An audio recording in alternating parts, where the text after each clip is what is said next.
After a rather dreary, chilly, rainy day, here we are.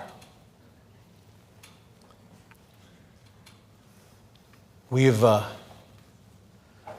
some of us have come in, rushing, slamming down at dinner, jumping into the car, considering all the issues, all of the things to get here. For some of you, you are with us over the airways, streaming, and we are so glad that you're with us too. It is one of the extraordinary things that we have learned, which is how to be present and engaged with billions of photons and somehow embracing all of it and feeling as one. It's an ongoing experiment, but I appreciate all of you who have been willing to go with that. Some of you who are here and have wanted to get here the very first time you could in person, as well as those who are still at home going, I don't know, maybe not. We are all here together. And particularly given this time of year, I'd want to emphasize we're also here with the spirits of those who have come before us, friends and family who have died recently or years, decades ago. In fact, maybe particularly for those of us who have lost people 30, 40, 50 years ago, you end up with a different kind of orientation to who those people are. They don't necessarily carry the same weight of pain and loss. It's just now grown into our Weltanschauung. It's how we see the world, that we contain the souls of others. That makes up the completeness of our lives. And so we can draw on their spiritual presence to give us a sense of strength or remembering comments they would make, rushing out the door, or sitting here on Kol Nidre. Some of you might have stood next to your father. Now I'm talking to the over 65 people. You might have stood next to your father and played with the tzitzis on his tallis just to distract you. And a great fidget, you know. It doesn't say that in the Talmud, but I'm willing to assume that part of it was that. That, or a particular aroma of a particular dish being served up in your kitchen, reminding you of the person that taught you, who taught that person. It's complicated. This life is complicated.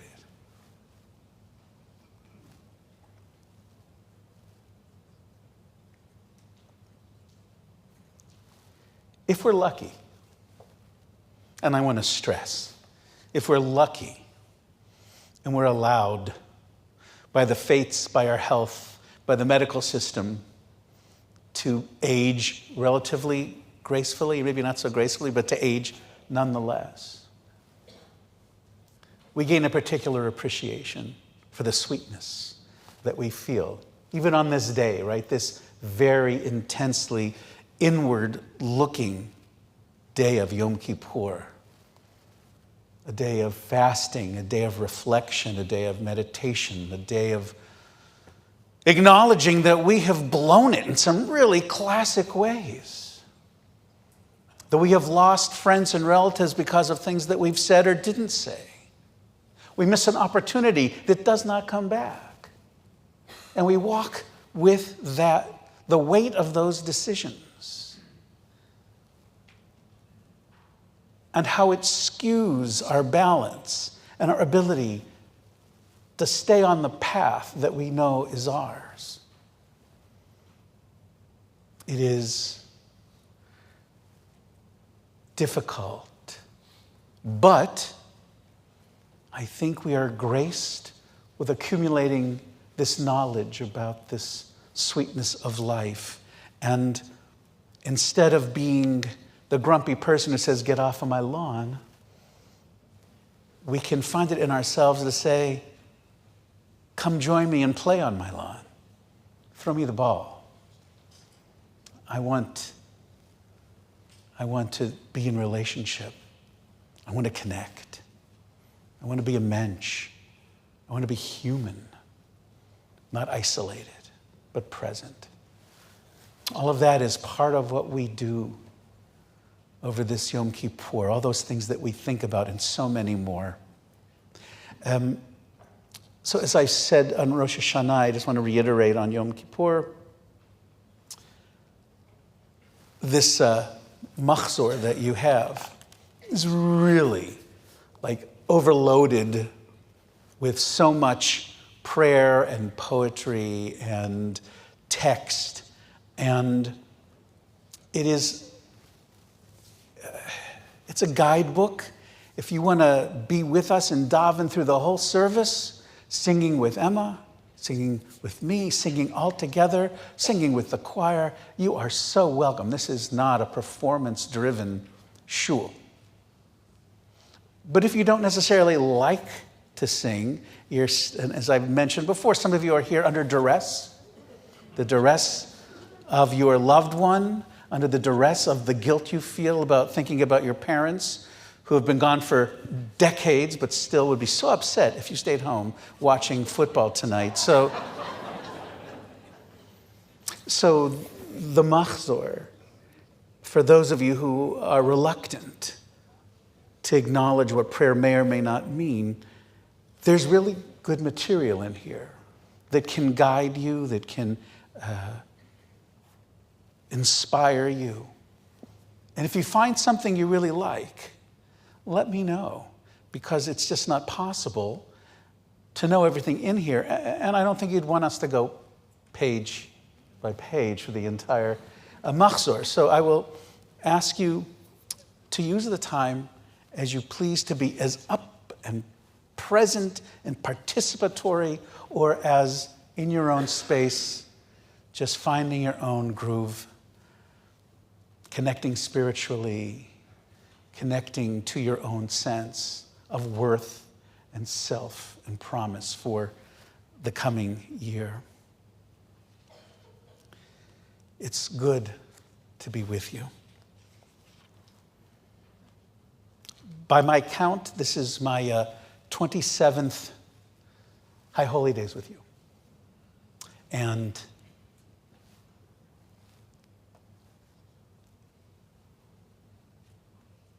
it remains the great honor and privilege of my life to be with you. And I speak for Emma when I say that we are humbled by our work with you, and that we are praying not at you or for you, but truly with you on this day of meditation, reflection, and prayer. Someone asked, so Rabbi, why traditionally do people put on a tallis at night? Only one service for the entire year, and that is tonight, Kol Nidre. Not surprising, there are about 13 different answers. I went to ChatGPT and asked.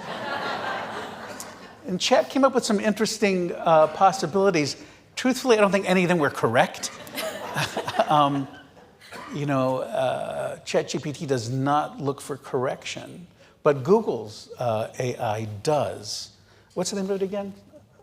The name of Google's chat? Thank you, Bard.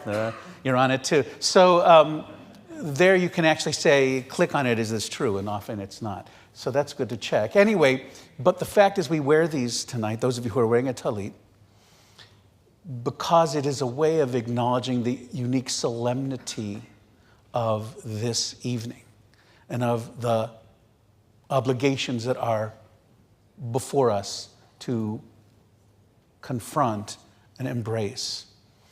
Wearing the talit is a way of feeling surrounded by God's presence and to know that we are not alone, that we are truly surrounded. And so before I invite you who are wearing a talit to rise, I'd like to ask everyone to please turn to your left and right, in front and behind. Introduce yourself. Say, Gamar Tov, my name is.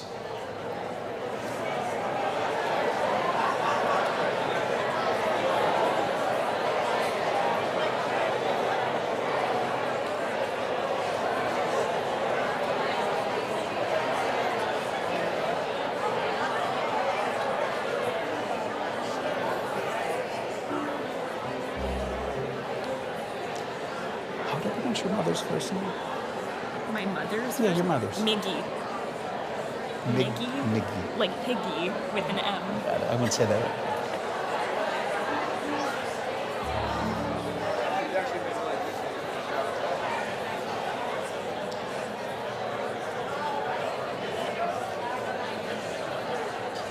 All right, ladies and gentlemen.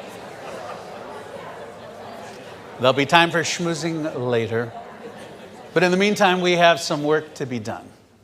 And so I'd like to invite you, if you're wearing a talit, to please rise. Ribono Shel Olam, on this Kol Nidre, we ask for your blessing. We ask that your love surrounds us like this prayer shawl. Give us strength, give us courage, give us the integrity to walk through with this fast to find deeper truths about who and what we are. When we emerge tomorrow night on the other side, tired, exhausted, hungry, we also pray that we have a sense of the world before us and that we might yet be whole and complete. Baruch atah Adonai, Eloheinu melech haolam, asher kitshanu b'mitzvotav v'tzivanu lehitatef batzitzit.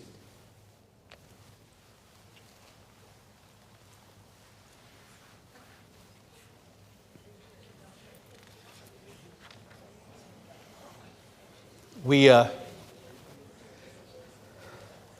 just a moment, will continue blessing the candles. But the first, those of you who might be visiting us for the first time, new members or guests and friends, sitting on my right is an august assortment of human beings who over decades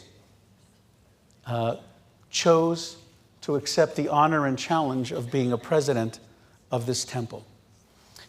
We call this gathering the Mount Rushmore service, and we are so happy that you are all here honoring us with your presence and with your dedication, your loyalty to the temple over the years. It means so much to us and to the congregation that you continue to be present here and present in the life, in the philanthropy, in the ongoing development of this congregation into the place we want it yet to be.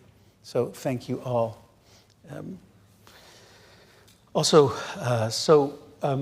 Up here we have John Bamel, Jean Black, Bill Friedler, Ellen Mizell, Bonnie Millender, Marshall Paisner, Stacy Schwartz, Abby Shapiro, of course, Carol Rodenstein, our current president. I want to say hello to Oscar Wasserman, to Rich Blacker, to Harvey Weiner, who are not on the bima.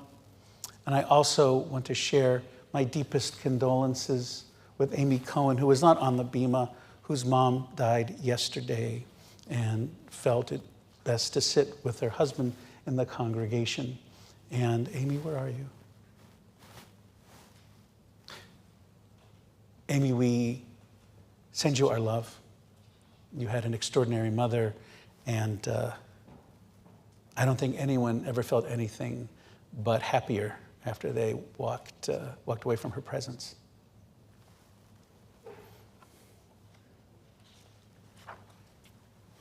The candle blessing is on page 2.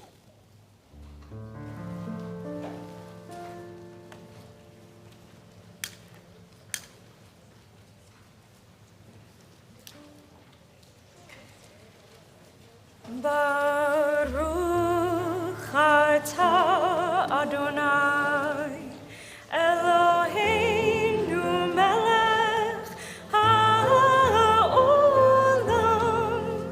asher kitshanu b'mitzvotav v'tzivanu lehadlik ner Lehadlik ner shel Yom HaKippurim.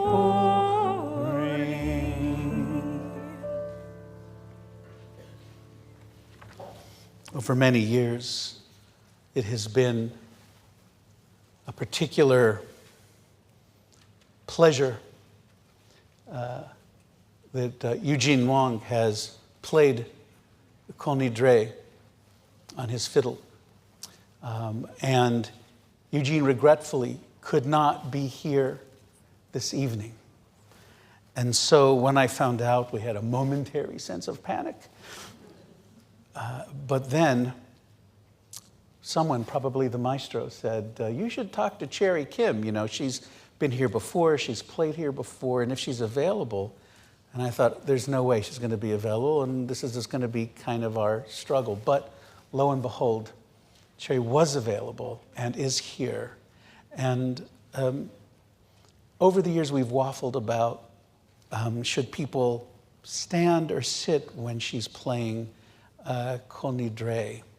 And I don't have the definitive answer for that. I think we stand, as is the custom when Emma chants it, following Cherry's solo. So my suggestion is for you to do as you prefer.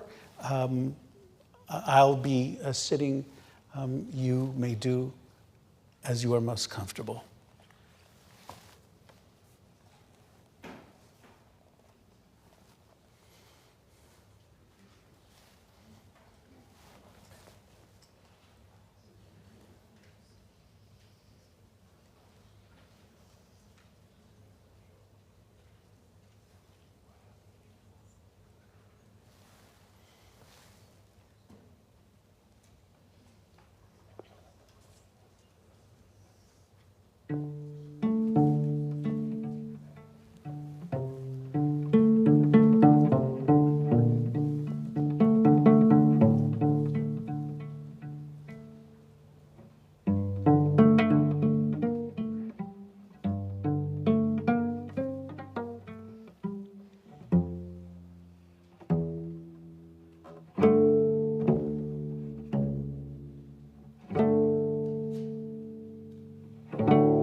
Sherry, thank you so much.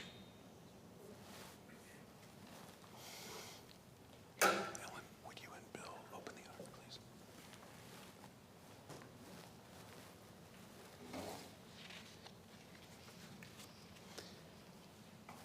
If you will please rise as you are able, we are on page 16.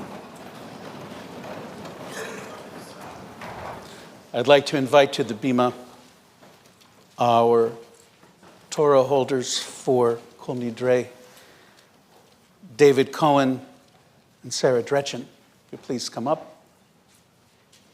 Carol, you're already here.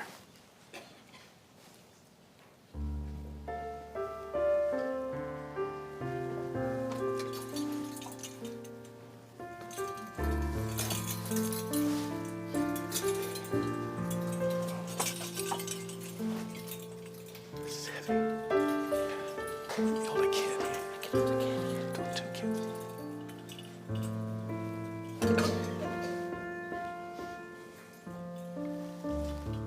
If you take a few steps forward.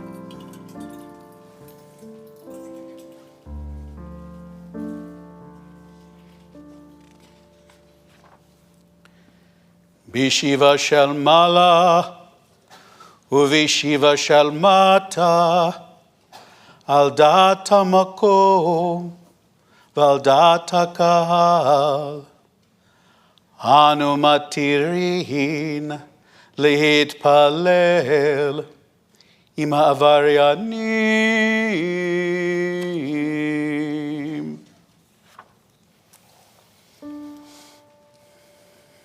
Kol Nidre ve'esarei ve'charamei ve'konamei ve'kinuyei ve'kinusei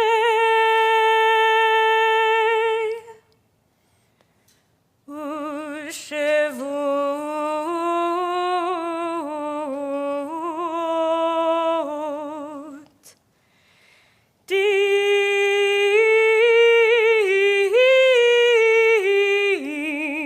darna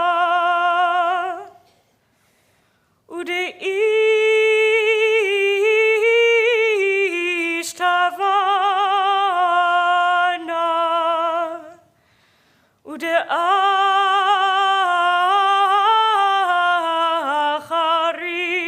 u'de'acharimna v'di asarna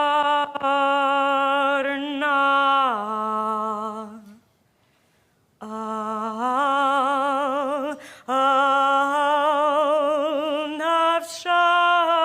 nafshatana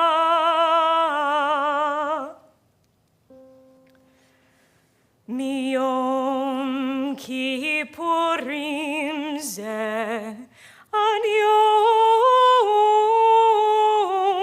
kippurim haba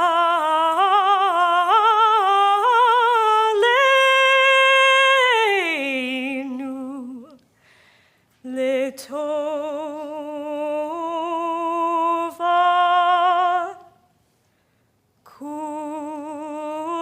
kulhon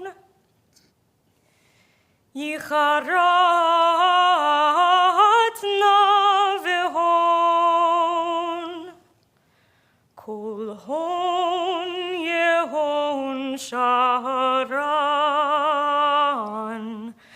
shevikin shevitin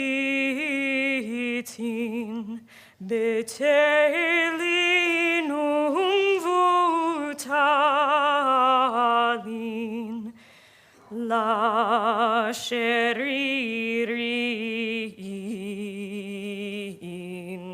vela kayamin nidrana la nidre ve'esarana la esare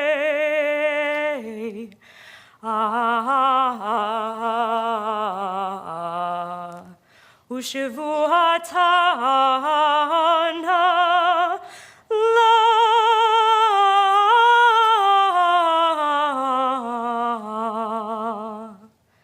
שבועות.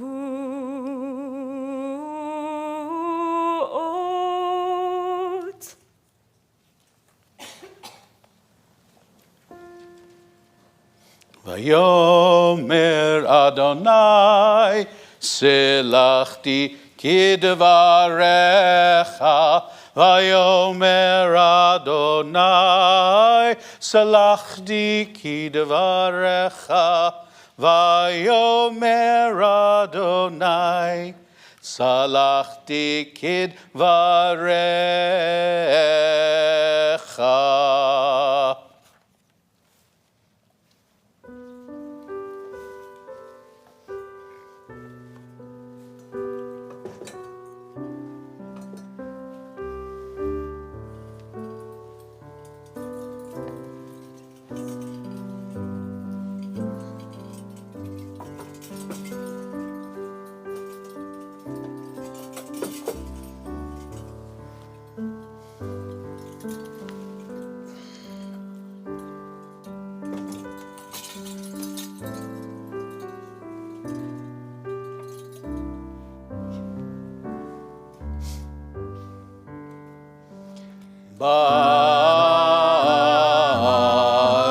ברכו את אדוני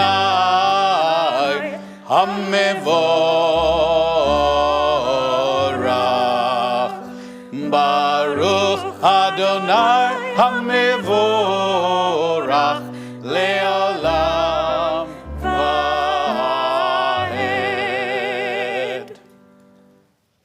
Please be seated.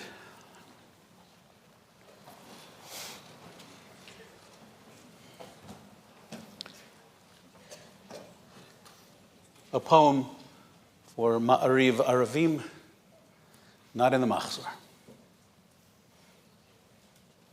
Poem by Carl Sandburg.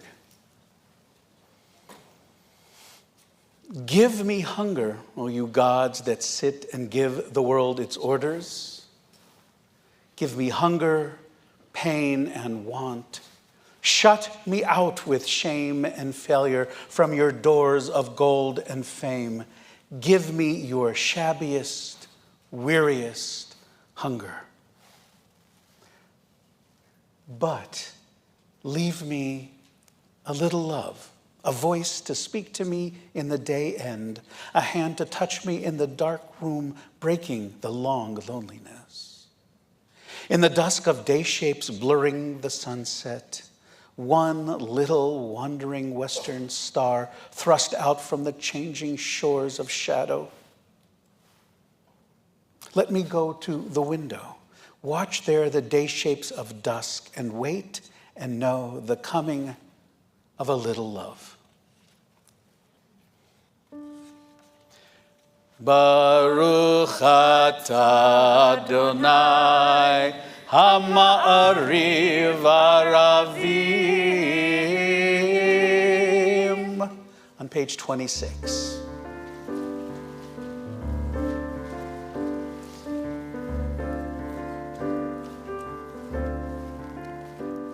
Ahavat olam Beit Yisrael Amcha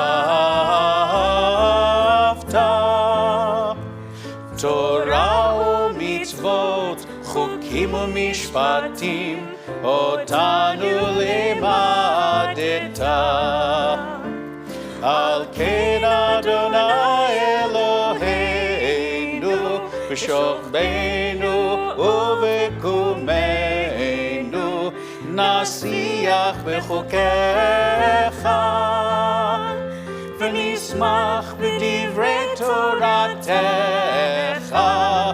U'v'mitzvotecha Le'olam va'ed Ki hem chayenu Ve'orech yameinu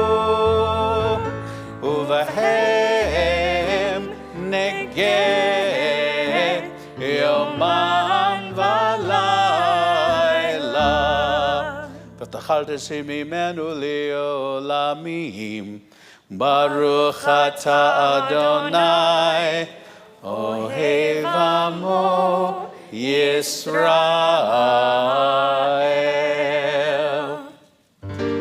שמע ישראל,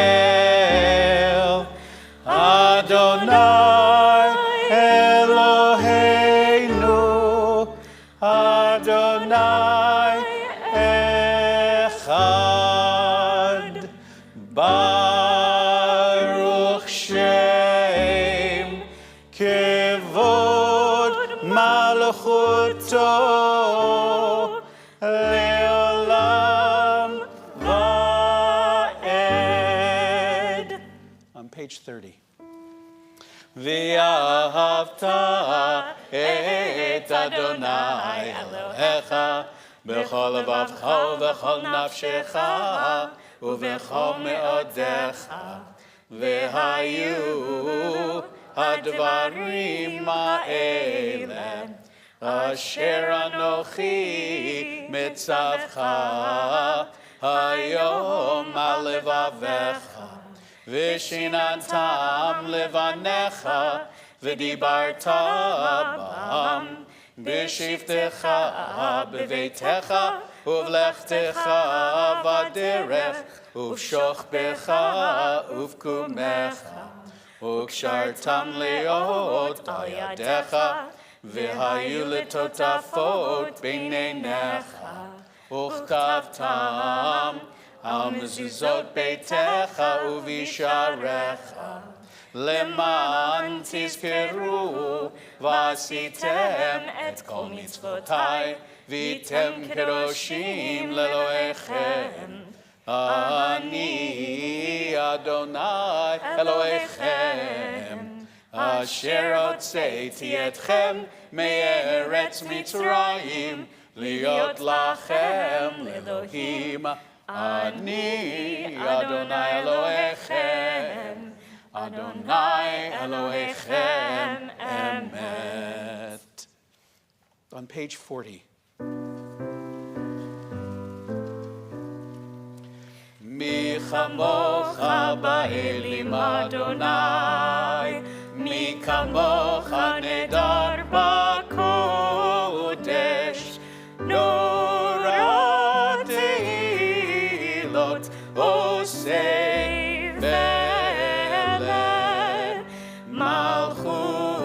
ולמלכותך ראו בניך, בוקע ים לפני משה ומרים, זה אלי אנו ואמרו אדוני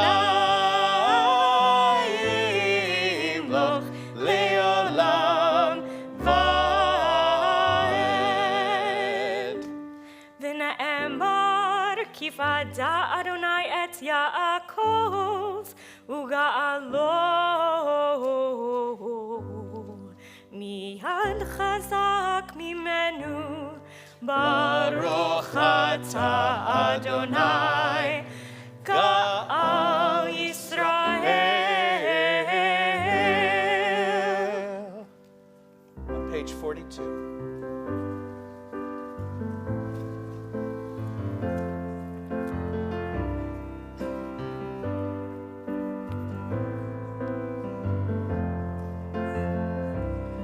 השכיבנו אדוני אלוהינו לשלום, והעמידנו שומרנו לחיים. השכיבנו אדוני אלוהינו לשלום, והעמידנו שומרנו לחיים. ושמור צאתנו ובואנו לחיים ושלום מעתה ועד עולם.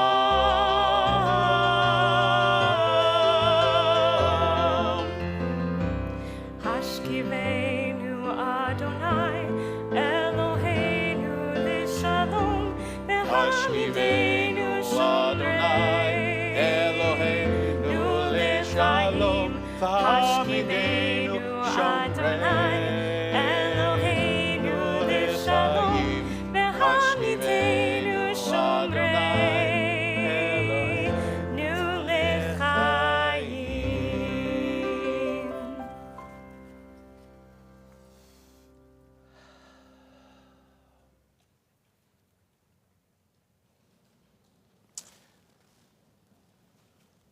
This is a time of year when we recognize the fragility of life. We typically don't talk about it much because it's scary. It's scary. But it's one of those lessons that we learn. And how do we go from day to day making assumptions that all will be well? And we really don't know. We don't know anything.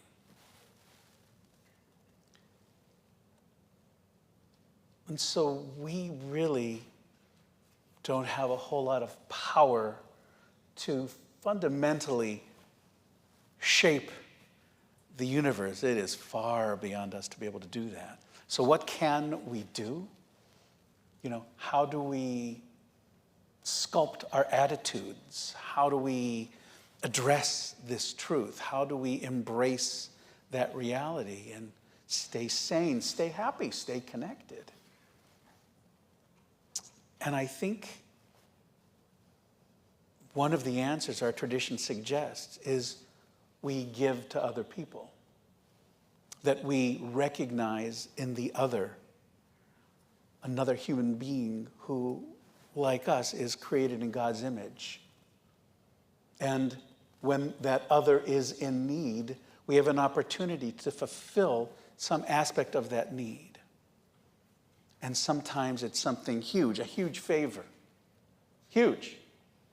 But sometimes it's about saying, don't worry, I'll take care of that. And then actually doing it. It's about saying,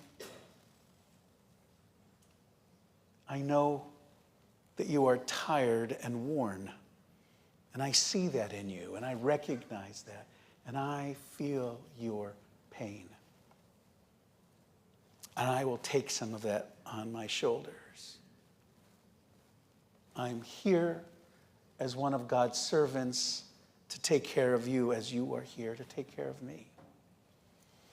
And so when we do Misha Berach, it's a way of acknowledging that truth. We can't determine who's going to be ill and who's going to be healthy, but we can determine how we can respond to someone who is ill. What can we bring them? What can we do for them? What can we do with them? And one of the things we can do is offer up this prayer that hopefully will inspire us to reach out to others who are broken. And always a special shout out to all of our medical professionals, those of you each in your own unique place who make a difference every day with your love, your integrity, your hard work, because you help keep the world whole. Before we sing together, it's in the middle of page 273. Before we sing this prayer together, it's our custom to speak out loud the names of the folks that we are thinking about on this Kol Nidre evening. And so if you will say their names out loud in just one conglomeration of names and voices, the Holy One will gather them together, as is our prayer, and will inspire us to continue to work to bring healing of body and soul to those around us. So if you'll say those names now.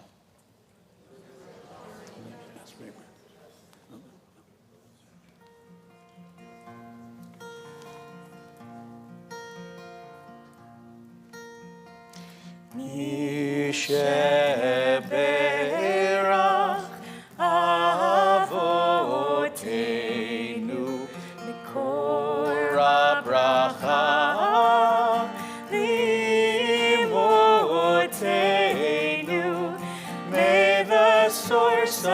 strength, who bless the ones before us. Help us find the courage to make our lives a blessing, and let us say Amen.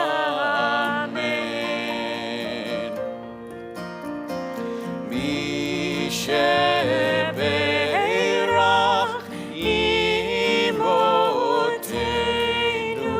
mekor habracha la'avotenu.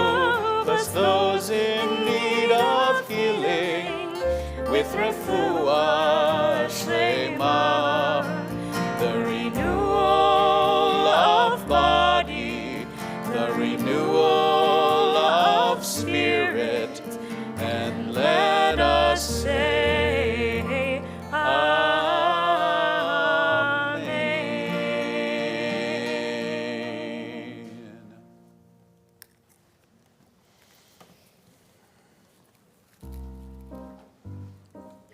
This is the tefillah. We'll be doing this a few times over the next several hours. And in it are special words of blessing for a new year, that we might have the strength and the courage to fulfill these words and to recognize that the world needs us to participate, to fix, to gather, to harvest. If you'll rise as you are able and turn to page 46.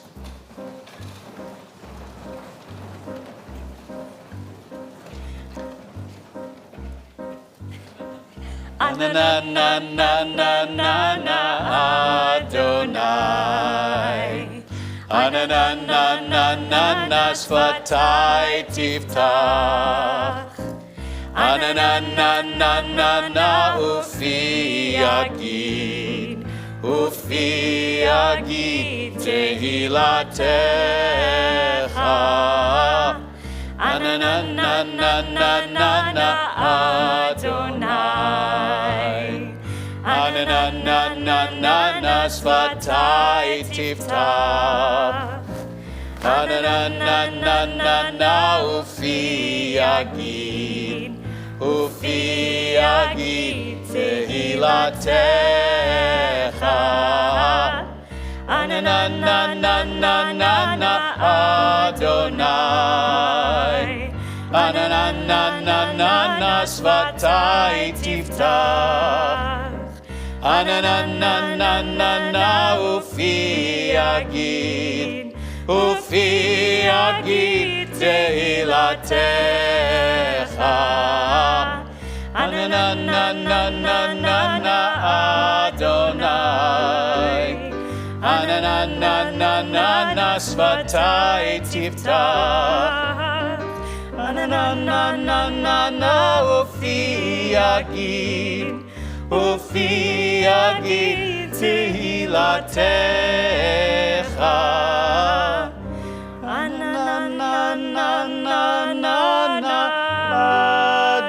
Adonai, Ananananana Sfatai Tiftach, Ananananana Ufi Yagid Tehilatecha.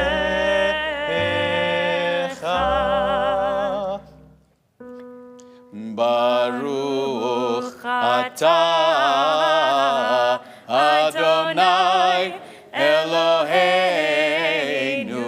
v'Elohei Avoteinu v'Imotenu, Elohei Avraham, Elohei Yitzchak, v'Elohei Yaakov, Elohei Sarah, Elohei Rivka, Elohei Rachel, v'Elohei Leah, Ha'el HaGadol, HaGibor v'Hanora, El Elyon, Gomel Chasadim Tovim, וקונה הכל, וזוכר חסדי אבות ואימהות, ומביא גאולה לבני בניהם, למען שמו באהבה.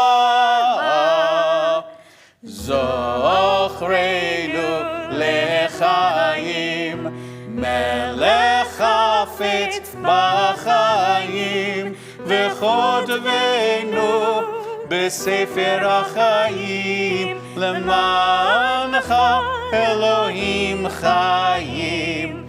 מלך חוזר ומושיע ומגן, ברוך אתה אדוני, מגן אברהם ועזרת שרה. אמן.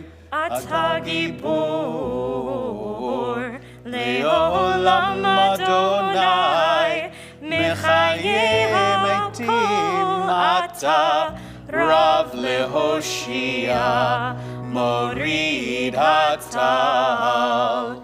מכלכל חיים בחסד, מחיי מתים ברחמים רבים, סומך נופלים ורופא חולים, ומתיר אסורים, ומקיים אמונתו לשני עפר. מי כמוך בעל גבורות ומי דומה לך,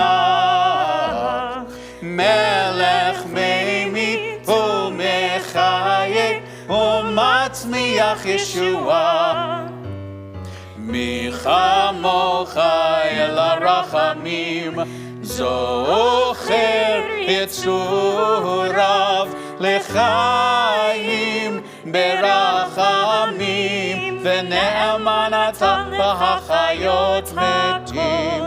ברוך אתה אדוני מחיי המתים. אמן. אתה קדוש ושמך קדוש, וקדושים בכל יום יהללוך סלע. ברוך אתה אדוני המלך הקדוש. Amen. If you'll please be seated, we continue silently.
Shalom Rav al Yisrael Amcha Tashim Leolam.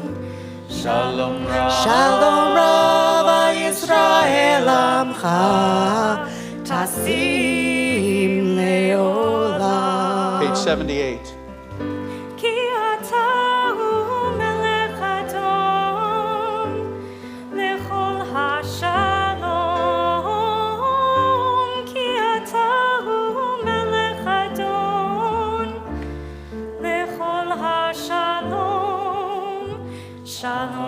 Shalom Rav Yisrael Amcha Tasim Leolam. Shalom Rav. Shalom Rav Yisrael Amcha Tasim Leolam. V'toch beinecha livarech et Amcha Yisrael bechol עת ובכל שעה בשלומך.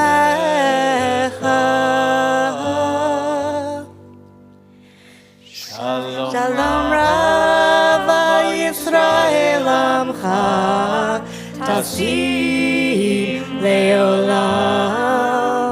Shalom Rav. Shalom Rav Yisrael Amcha Tasim Leolam. בספר חיים ברכה ושלום ופרנסי טובה טובה. ניזכר ונכתב לפניך, אנחנו וכל עמך, בית ישראל לחיים טובים ושלום. ברוך אתה אדוני עושה השלום. ברוך אתה אדוני עושה השלום.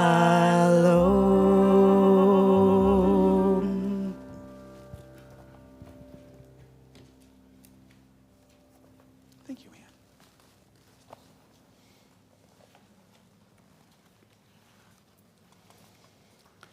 Jews are generally not used to dealing with the word that is the heading on page 82, confession. Sounds like, wait a minute, we don't have that. Isn't the Catholic thing with the booth and the door and talk to the priest? And we don't do it that way. There is no confessional behind the ark here. When we talk about confession, vidui, it's really about acknowledging our flawed selves, that we are not perfect and our lack of perfection causes damage along the way. If we're lucky, relatively minor damage, sometimes not so minor. And we recognize that this is part of the human condition. We sin. We sometimes take the path of least resistance. We don't do what we're supposed to do, even though we know we're supposed to do it. And we hope that we'll get away with it. And the truth is, we really never get away with it. Because even if you trick somebody, you still carry it yourself. And that weight is very heavy. And because you recognize it's not just me, and it's not just you, it's all of us who share this human condition. When we do the confessional, as you will notice, it's all first person plural. We embrace each other's flaws as recognition of our common struggles to reach to do something better, to be better. I've mentioned before, one of the phrases that really drives me crazy is when someone says, well, he did the best he could. Sometimes he did do the best he could. But sometimes he did not. She did not. They did not. I did not. We did not. It's comes with the furniture. And so the vidui is a serious acknowledgement that we have work to do and that we've messed up. And you can look at the list and you can think, well, I didn't really betray anybody. I'm going to skip the first one, the fifth one, maybe, I don't know. It doesn't work that way. We voice all of them together, and in this prayer, a Shamnu that's coming up, it's the Aleph Bet, from Aleph to Taf. It's every letter in the Hebrew alphabet, which is to say, it's everywhere. It covers the breadth and width of existence. And we say them together to give each other support, so that what might be hard for us to say, were we to stand individually and acknowledge it, it makes it more bearable to know that I'm able to do it with the support of those around me, no one pointing a finger at me, but myself. So if you would please rise as you're able on page 82. And please read with me in the English at the first paragraph. Our God and God of all generations, may our prayers reach your presence. And when we turn to you, do not be indifferent. Adonai, we are arrogant and stubborn, claiming to be blameless and free of sin. In truth, we have stumbled and strayed. We have done wrong.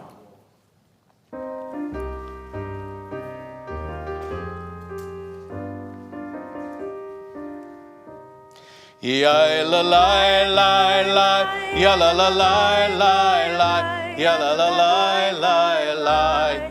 Ashamnu, Ashamnu, Bagadnu, Bagadnu, Gazalnu, Gazalnu, Dibarnu Dofi. Tibarnu Dofi. Ya la la la la, ya la la la la la, ya la la la la la. Hevinu, Hevinu, Vehirshanu, Vehirshanu, Zadnu, Zadnu, Chamasnu, Hamasnu, Tafalnu Sheker. Tafalnu Sheker. Ya la la la la, ya la la la la la, ya la la la la la. Yatsnu Ra, Ya'atznu Ra, Kizavnu, Kizavnu, Latsnu, Latznu, Maradnu, Maradnu, Niyatsnu. Niyatznu. Ya Ya la la la la la la, ya la la la la, ya la la la la. Sararnu, Sararnu, Avinu, Avinu, Pashanu, Pashanu, Sararnu, Sararnu, Kishinu Oref. Kishinu Orev. Ya la la la la, ya la la la la la, ya la la la la la. Rashanu, Rashanu, Shichatnu, Shichatnu, Tiavnu, Tiavnu, Ta'inu, Tainu, Titanu. Titanu. Ya la la la la, ya la la la la la, ya la la la la la.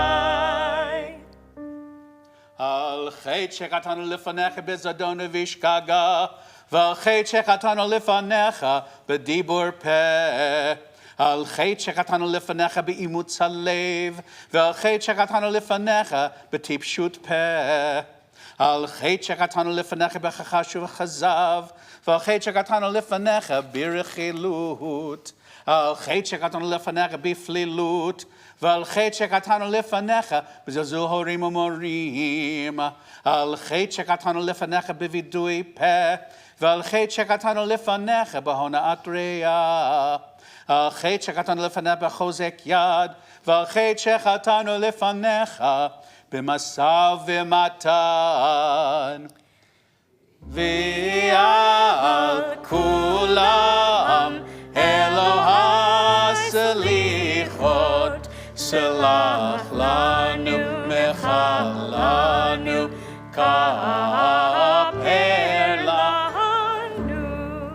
Al chet shekatanu lefanecha b'galui u'vasater, v'al chet shekatanu lefanecha b'frikatol. Al chet shekatanu lefanecha b'galui arayot, v'al chet shekatanu lefanecha b'machal v'mishteh. החטא שקטנו לפניך ביצר הרע, והחטא שקטנו לפניך בנשך ובמרבית. החטא שקטנו לפניך בלצון, והחטא שקטנו לפניך בנטיית גרון. החטא שקטנו לפניך בשנאת חינם, והחטא שקטנו לפניך בטומאת שפתיים. החטא שקטנו לפניך בלשון הרע, והחטא שקטנו לפניך בצרות עין. ועל כולם אלוה סליחות, סלח לנו, מחל לנו, כפר לנו. ועל כולם אלוה סליחות, סלח לנו, מחל לנו, סלח לנו, מחל לנו, כפר לנו. Please be seated. We are on page 98.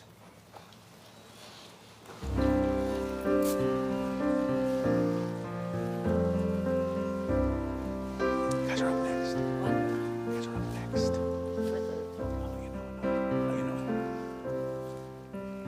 Shema Koleinu Adonai Eloheinu Chus v'rachem aleinu. Shema Koleinu Adonai Eloheinu Chus v'rachem aleinu. V'kabel b'rachamim uv'ratzon et tefillatenu, ki el shomea tefillot v'etachanunim ata. Shema Koleinu Adonai Eloheinu Chus v'rachem aleinu. Shema Koleinu Adonai Eloheinu Chus v'rachem aleinu. Ya la la la la la la la. Ya la la la la la la. Ya la la la la la la. Ya la la, ya la la la la. Ya la la la la la la la. Ya la la la la la la. Ya la la la la la la la. Ya la la, ya la la la la.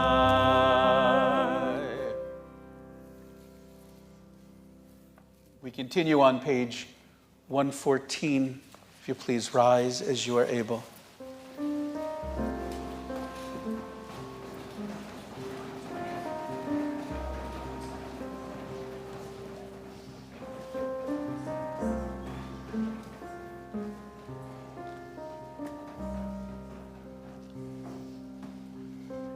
Please join me on 114.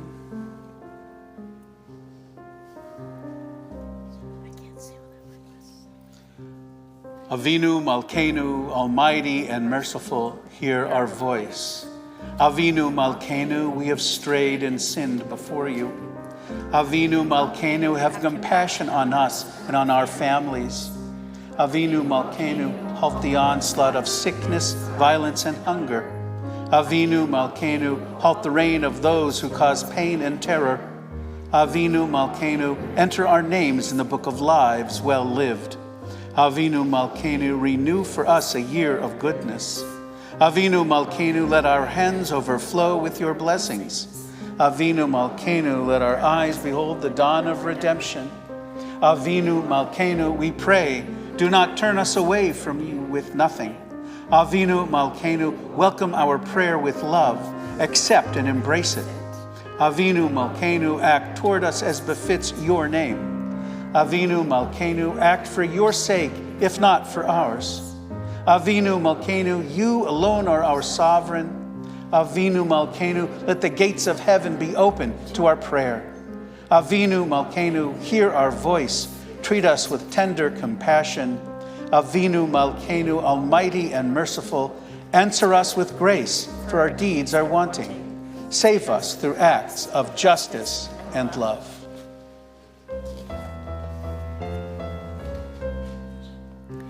Avinu Malkeinu, Choneinu Vaneinu.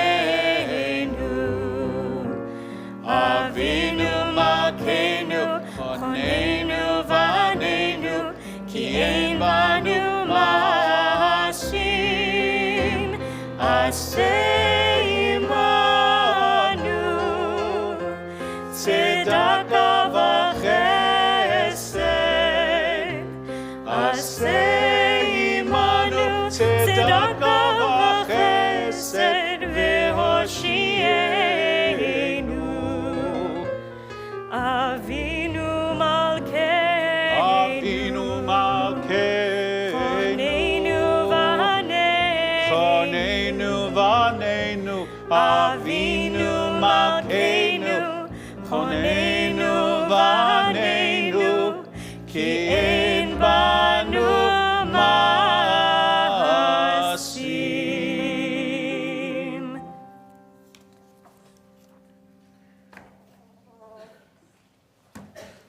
Thank you.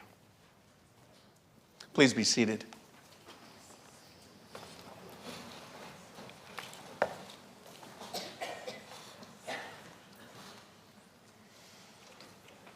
I imagine it was the talk of the town. People were incredulous, fascinated by the rumor. In ancient times, news traveled slowly and was often incorrectly transmitted, like the game of telephone. City to city, settlement to settlement, details were confused, lost, or reimagined altogether. But this particular item was not twisted. This announcement was true to its source. Beit Hillel and Beit Shammai were the shared point of origin. These two schools were among the most respected schools of Jewish learning throughout our history. They were considered in the first century the source of all knowledge. To this day, the rabbis still study the writings of Beit Hillel and Beit Shammai in Talmud, in commentary, in Midrash.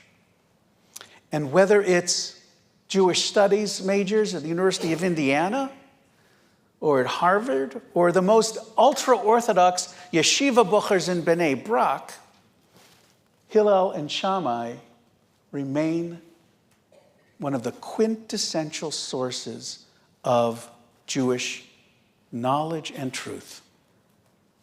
Well, the word went out that they were going to debate a particular point. Now, that they were going to debate was no big deal. They debated all the time. They argued all the time. They faced off constantly. The history of their deliberations, in fact, gives shape to Jewish law today. They faced off on everything, like what direction do you light the Hanukkah candles in? From right to left or left to right? And do you start with one candle and go to 8? Or do you start with 8 and go to 1? Which way do you lean when you are celebrating Pesach? What are the marriage vows that you're supposed to say? They argued about all of this. And typically Beit Hillel was more lenient. Not always, but often more lenient, a little more empathic. Beit Shammai, on the other hand, was often stricter, believing in a maximalist observance of the law. Hillel and Shammai essentially agreed on next to nothing. Well, the excitement in the streets of ancient Jerusalem was not over the fact that Hillel and Shammai were going at it. No, they always went at it. That wasn't the news. It was the subject of the upcoming debate that caught everyone's ear. The schools announced they were going to debate the mysteries of creation, especially the part about you and me. Here's the question they were going to debate.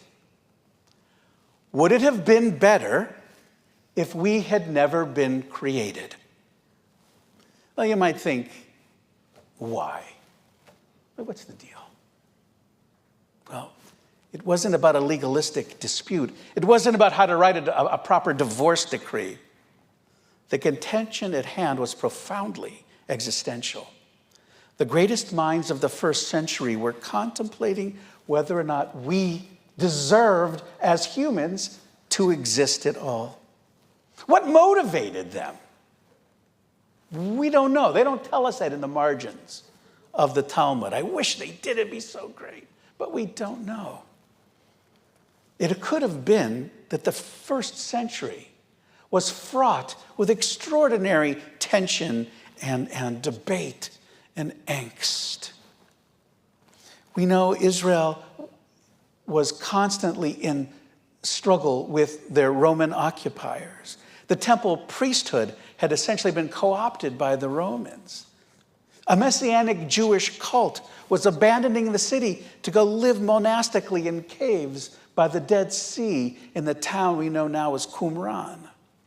The Sicarii, hardcore Jewish assassins, were killing Romans and perceived Jewish collaborators in the streets of Jerusalem, already red with blood. Revolution was in the air. All these troubles and the attendant angst undoubtedly radicalized the scholars of the era, forcing the question, how much worse could it be? They may have wondered why there was so much fear and misery, why the world seemed so shaken, parlous, and unstable. Whatever their motivation, they commenced the debate. So in the Talmud, in the section called Eruvin, it records that Beit Hillel and Beit Shammai, the two schools of thought, debated this question, are you ready, for 2.5 years. 2.5. Time travel, man, I would love to listen to those debates. What was it like? Should we have been created or not? Finally, after 2.5 years, they came to a decision. Shockingly, for one of the only times in the history of Beit Hillel and Beit Shammai, they agreed. They issued a joint statement. And what was their decision? It would have been better had we never been created. I don't know about you, that shocks me. Every time I read that portion of Talmud, it just gets to me. I mean, these are the most pious, the most brilliant men of their era, perhaps who ever lived. And when they read the story of creation, it was not, oh, this is a beautiful poetic interpretation. This is how the world was created. They surely believed the biblical story of human creation. For them, Adam and Eve were just as real as for Darwin and Crick are for us. They, it seems to me, were so despondent, so disgusted with our deeds, our puerile selfishness, our stiff-necked rancor, our penchant for sin and mindless destruction. Their conclusion, seems to me, was unavoidable. It would have been better if we'd never been created. We live out our murderous, destructive lives on a planet that seems much better than we are. So the earth was formed, near as we can figure, about 4 billion years ago.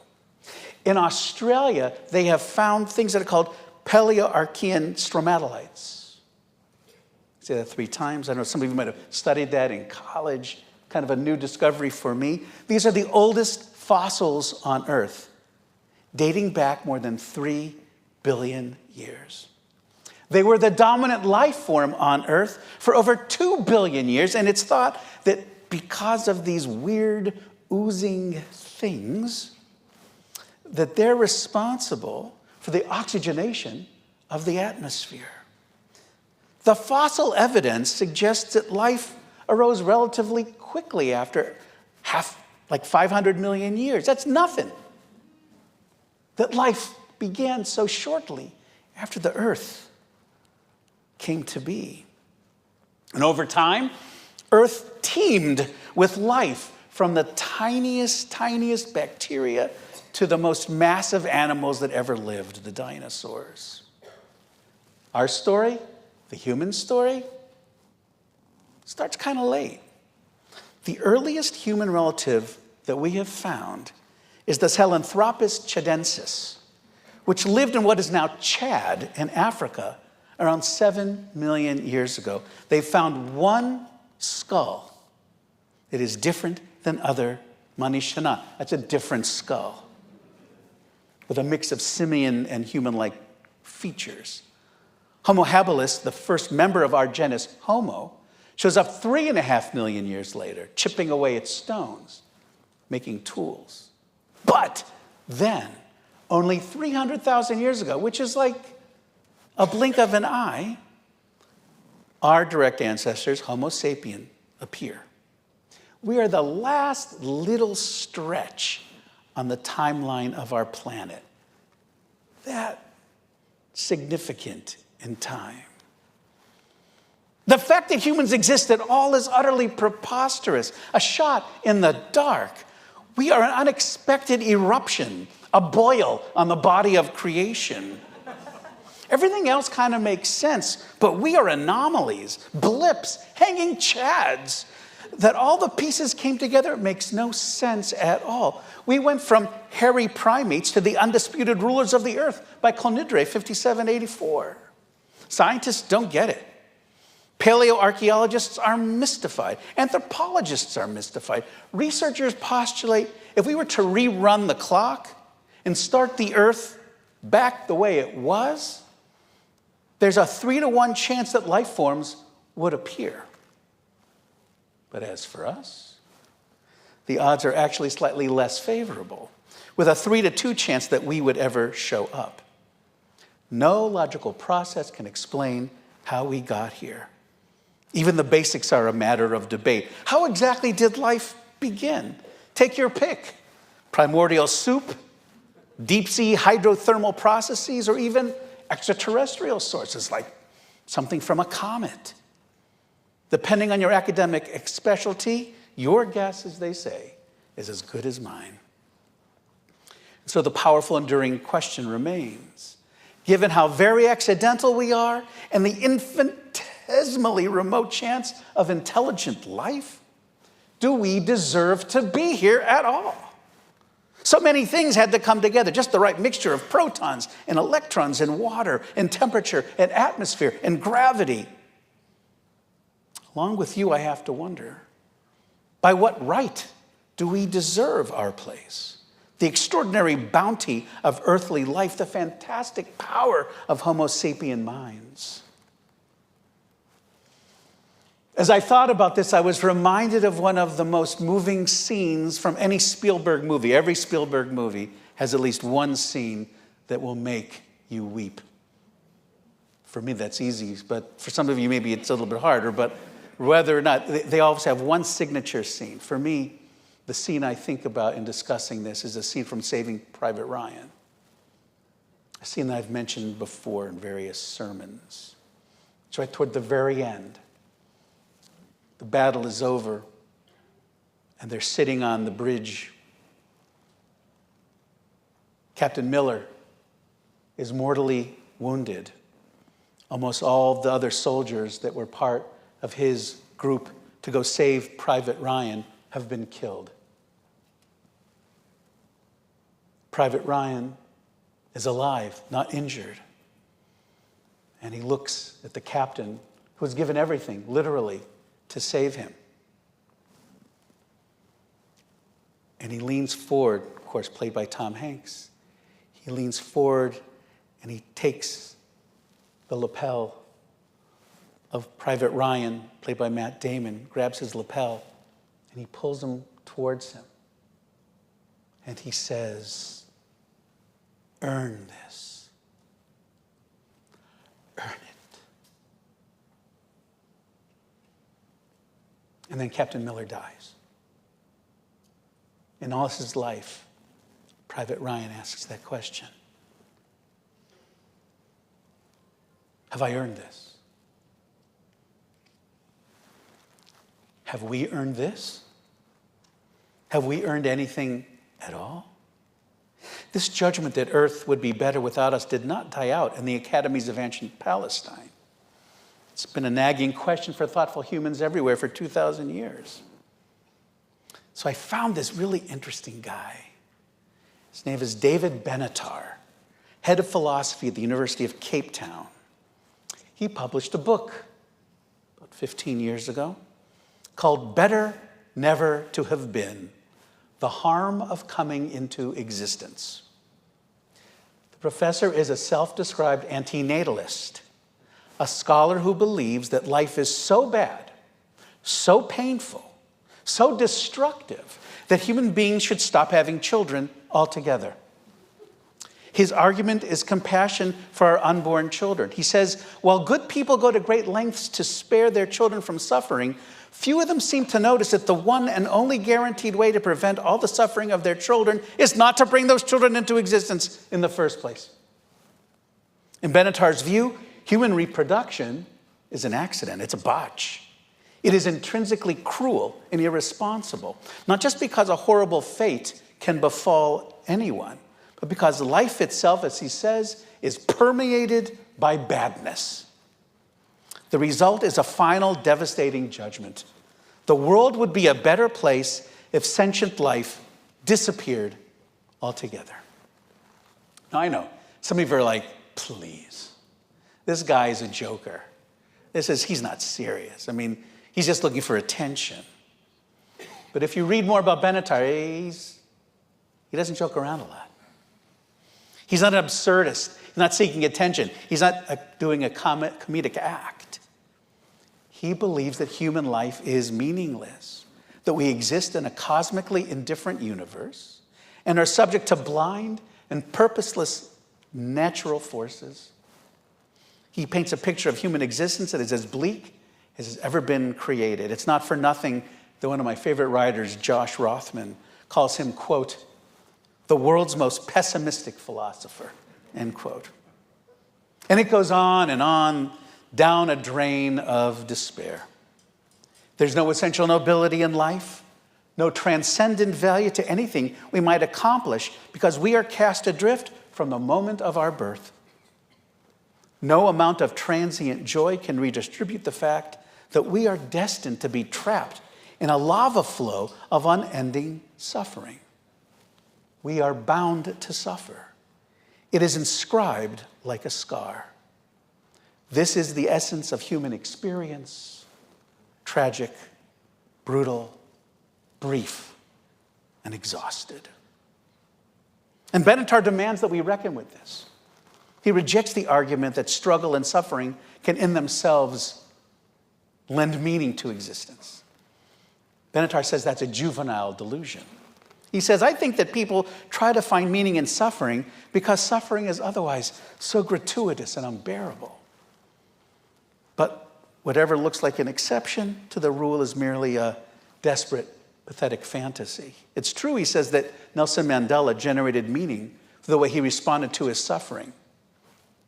But that's not to defend the conditions in which he lived.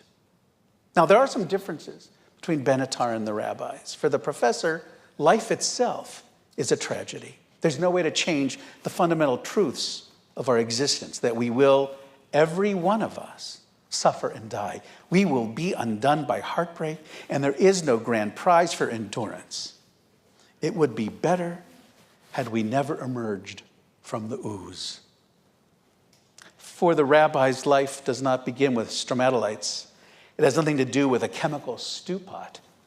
Life begins with miraculous radiance. The God of Genesis whispers, let there be light.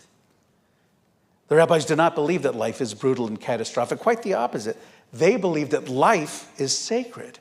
but they can't shake their perception of our failure, our terrifying inability to rise toward holiness.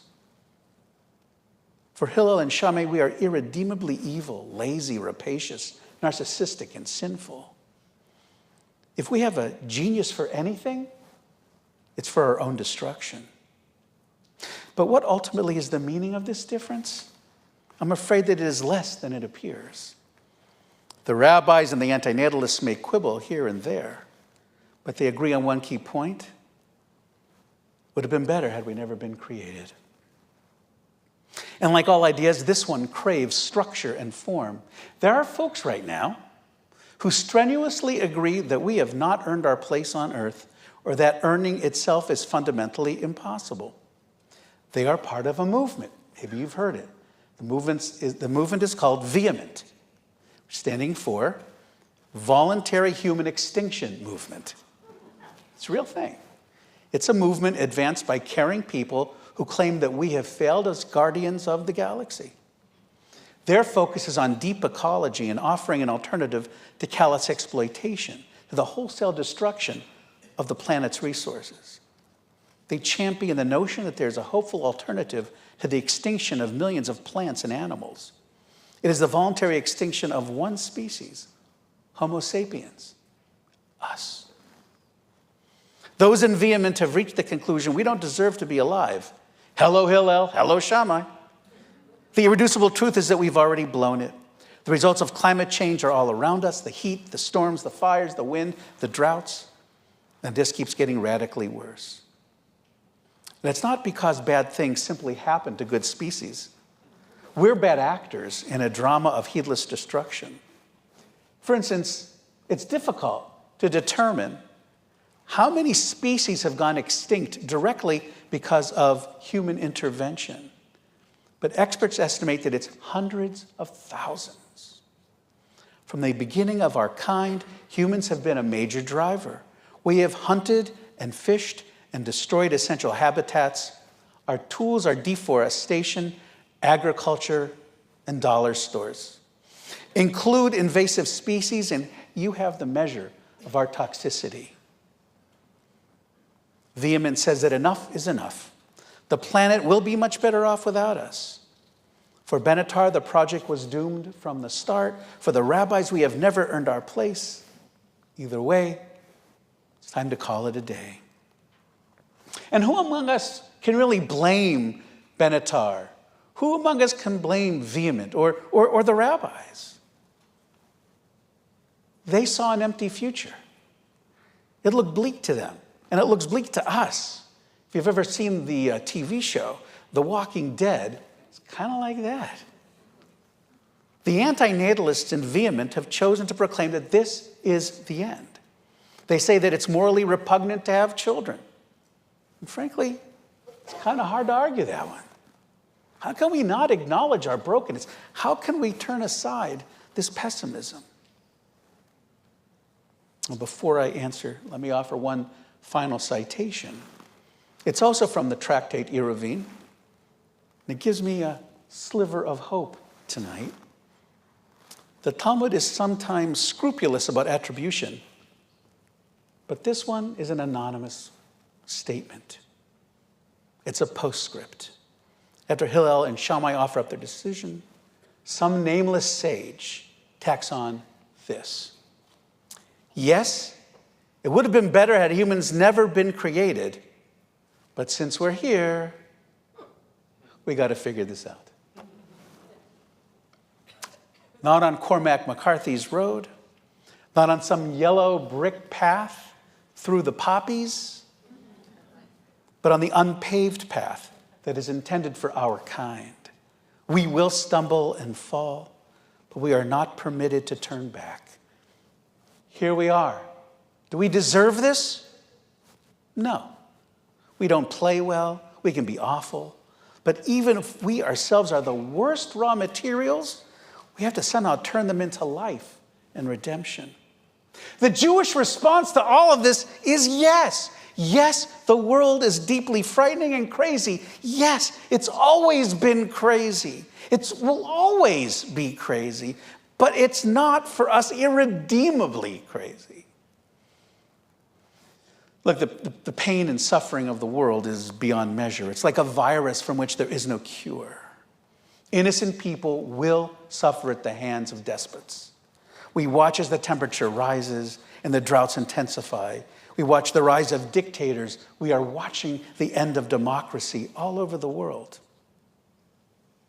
When we recognize that we are stewing in purposelessness, buffeted by the mindless law of physics playing themselves out on our particles, because we are, after all, bags of particles, it changes the way we search for meaning. We recognize that looking out to the cosmos to find some answer that's somehow floating out there is just facing the wrong direction.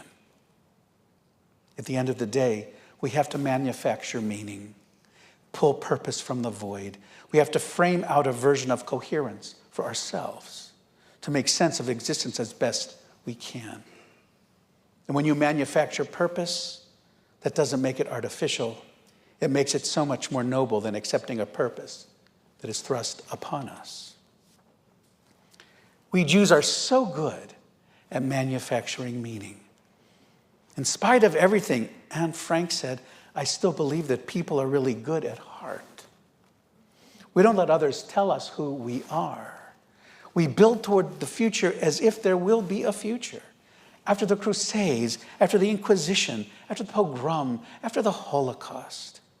With every reason to say there's no reason to keep going. That the world is corrupt and awful and bad and expired. That no more children should be tucked into bed. We keep going as if there were a reason to endure. In the end, maybe that's the best we can do. In the end, that's all that God can expect. That we look in the mirror, conscious of our faults, aware of the places we have fallen short, ready to atone and atone again and again. But look in the mirror and ask, did I deserve this life today? Did I deserve the miracle of consciousness and hope? Did I do something, anything of value?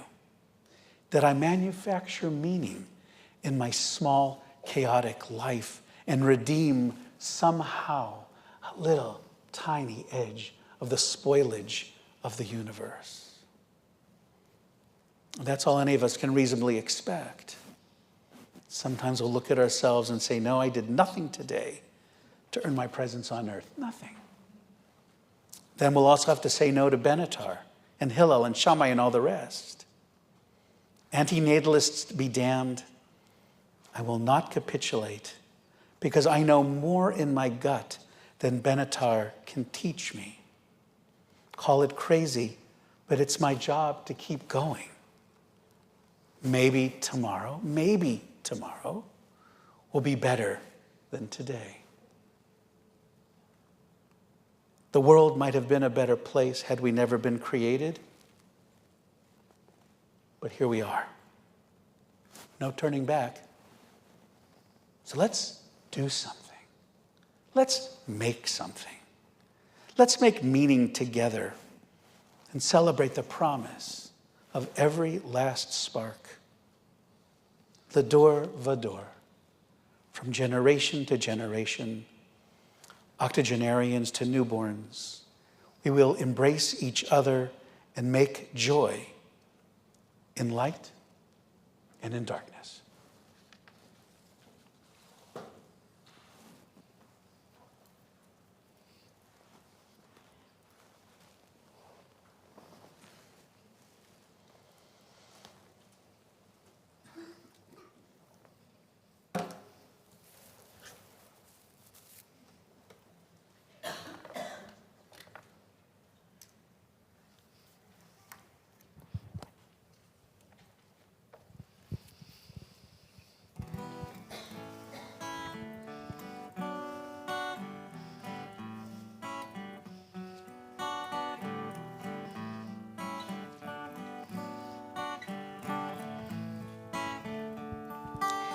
Lev tahor brali Elohim V'ruach נכון, חדש בקרבי. לב טהור ברא לי אלוהים, ורוח נכון חדש בקרבי. אל תשליכני מלפניך, ורוח קודשך אל תיקח ממני. אל תשליכני מלפניך, ורוח קודשך אל תיקח ממני. השיבה לי ששון אישך, ברוח נדיבה תשמחני.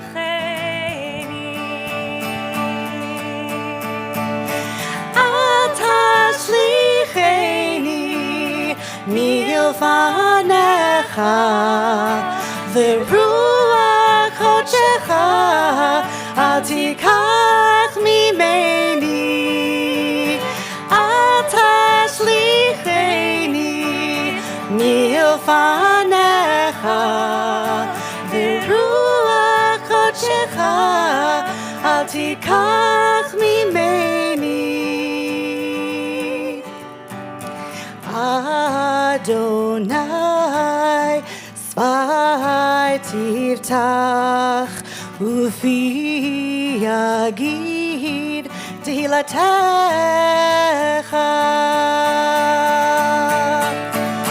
אל תשליכני מלפניך, ורוח קודשך אל תיקח ממני.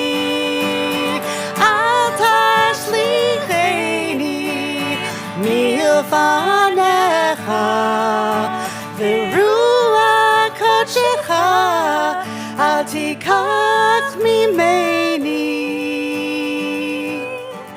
אל תיקח ממני.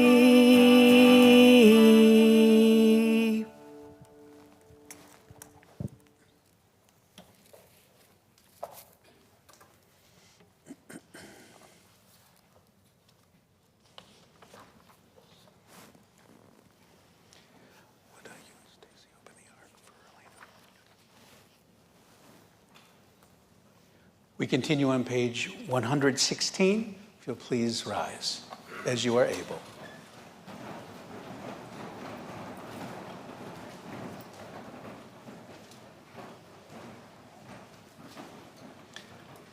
Aleinu l'shabeach ladon hakol, latei gedula liyotzer breshit, shelo asana kegoyei aratzot, v'lo samanu kemishpachot ha'adama, shelo sam chelkenu kahem, v'gor aleinu kechol amonam, v'anachnu korim, ומשתחווים ומודים לפני מלך מלכי המלכים הקדוש ברוך הוא.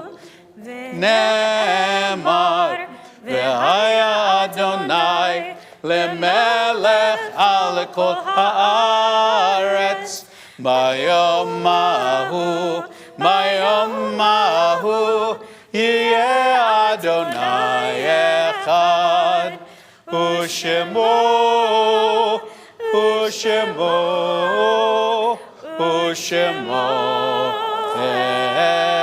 אחד. There are 4 different times, including this evening, that we light the lights that are on the back wall of our sanctuary. Loved ones, members of the congregation, loved ones of members of the congregation, who are remembered with a deep sense of love. And when we observe Yizkor, the lights go on at 3 other different sacred moments in the course of the year. We think of loved ones whom we have lost, and the fact that we use a light to remember them by is so symbolic in so many ways. I think for me it is the notion that in remembering loved ones, it's a way of seeing through the darkness to something that is precious, the gifts of memory, the gifts of hope. And so relevant in thinking about the work of the rabbis and of the antinatalists and others, that we continue to strive to give from generation to generation something that we believe in, a sense of justice and wholeness and truth. And we are grateful for those who have come before us. The Mourner's Kaddish is on page 122. Yitkadal v'yitkadash shemei rabbah, v'yalma divra chirutei v'yamlich malchutei, v'chayechon v'yomechon, v'chayei dechal beit Yisrael, ba'agala v'izman kari v'imru amen. Yehi shmei rabbah mevorach le'olam olmei almaya, yitbarach v'yishtabach v'yitpa'ar v'yitromam v'yitnaseh. V'yitadar, v'yitaleh, v'yitalal, shemei kudsha b'richu. Le'ela u'le'ela mikol birchata v'shirata, tush b'chata v'nechemata, ta'amiran b'alma v'imru amen. Yehi shlama rabba min shamaya, v'chayim aleinu v'al kol Yisrael v'imru amen. Osei shalom b'mromav, hu ya'aseh shalom aleinu v'al kol Yisrael v'al kol yoshvei tevel v'imru amen. May the one who brings peace to the heavens bring to us all Israel and all the world. And together we say, amen. If you please be seated. Thank you to our past presidents for joining us on the Bima and adding so much as you always do. Just to see you is to give us such a great sense of hope and a connection door to door from generation to generation. I also want to take a moment because he's almost never able to be here, and he wants to. Gary Park is sitting here. Gary, if anything has to do with spirits at the congregation, anything having to do with wine and simcha, Gary has been an extraordinary gift giver of gallons and gallons and gallons of spirit and wine, and we are so thankful for you sharing this from, is it a 4th generation at your store? Okay, they're taking it on. All right, girls. Right after the bat mitzvah, I know. You've already started. Yeah. Anyway, thank you so much to you, Gary. Thanks to all of you. Emma, thank you so much. What a wonderful High Holy Day, a wonderful rendition of Kol Nidre. We feel very honored and deeply pleased that you are here with us. So thank you for that. It is the tradition that when one's teacher is in the sanctuary, it is a rabbinic etiquette to mention them. And Andrew Rayfeld is here with us, who is the Rosh Yeshiva of Hebrew Union College, happens to be the father of our cantorial leader. Miggy, his wife, is also here, who has her own professional life and practice. And the fact that you made it to be here to celebrate this is really quite wonderful, and we're so glad. We think she's terrific. And also Becky Oliver, who's here as always. Thank you for what you do. To the crew and who's helping our congregation, who's streaming, see us and hear us clearly. Thank you so much. To all of you, thank you for being here. Thank you for joining us in prayer. We'll be starting tomorrow morning at 10:30. There is a youth experience at 9 a.m. if you are feeling youthful or otherwise have youths that you would like to bring to have a experience. I don't know what the experience is. I know I'm telling a little Jonah story at the outset. What's going to happen in the end? I'm leaving it up to Heidi and the gang.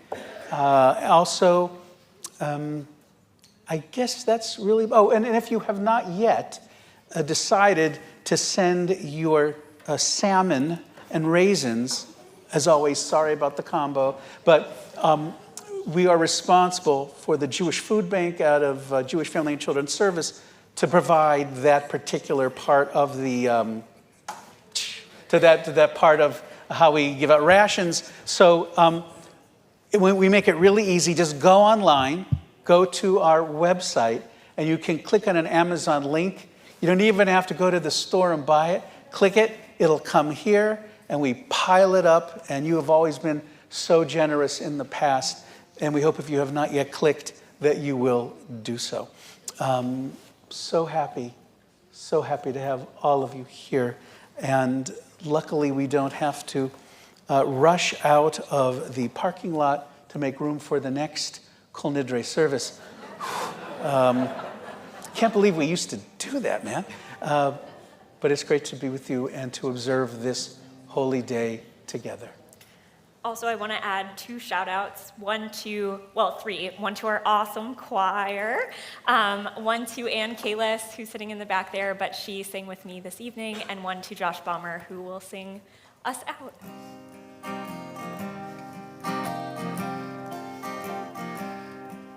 Create a pure heart in me, Great Spirit. Create a pure heart in me. Create a pure heart in me, Great Spirit. Create a pure heart in me. And renew a true soul within me. Renew a true soul within, and renew a true soul within me. Renew a true soul within. Create a true heart in me, Great Spirit. Create a pure heart in me. Create a pure heart in me, Great Spirit. Create a pure heart in me. And renew a true soul within me. Renew a true soul within. And renew a true soul within me. Renew a true soul within.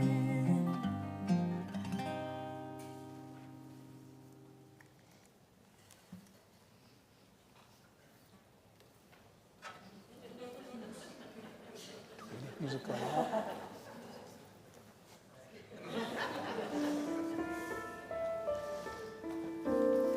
Have a meaningful fast, and may we all be written in the book of life. Good night, everybody.